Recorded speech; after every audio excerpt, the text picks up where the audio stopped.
Саламатсыздарбы, урматтуу мекендештер. Мен ушул өз оюмду айтып коеюн дедим.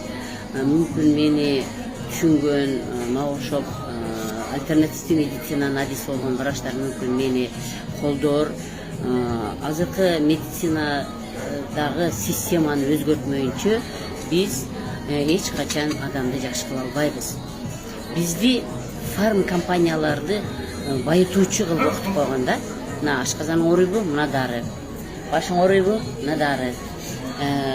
Бир жериң ооруйбу, мына дары кылыпчы. Ошон үчүн негизи андай эмес экен да. Оорунун маңызы, оорунун келип чыгуу себеби андай эмес экен.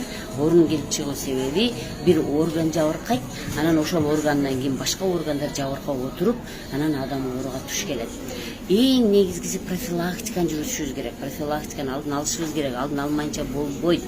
Демек, мүмкүн мени фарм компаниянын адамдары жаман көрүп калар, мүмкүн мени ошол системаны окутуп аткандар мени жаман көрөр, бирок жаман көргөн менен чындык айтылыш керек, чындык орнош керек.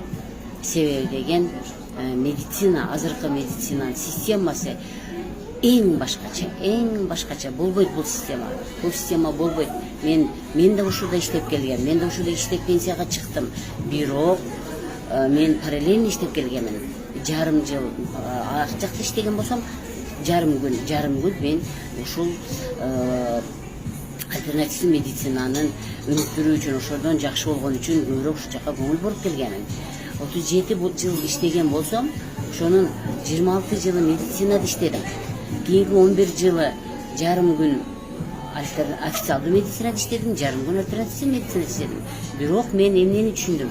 Мен альтернативдүү медицина, башкача айтканда, адамдын натуралдык ыкма менен гана жакшы кыла аларын түшүндүм да. Ошон үчүн мен азыр натуралдык ыкмалар менен дарылаган врачмын деп өзүмдү эсептеймин.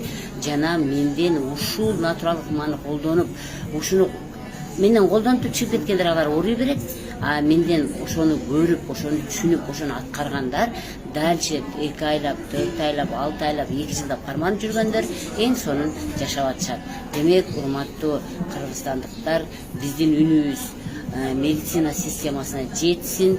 Медицина системасын өзгөртмөйүнчө биз адамды жакшы кыла албайбыз.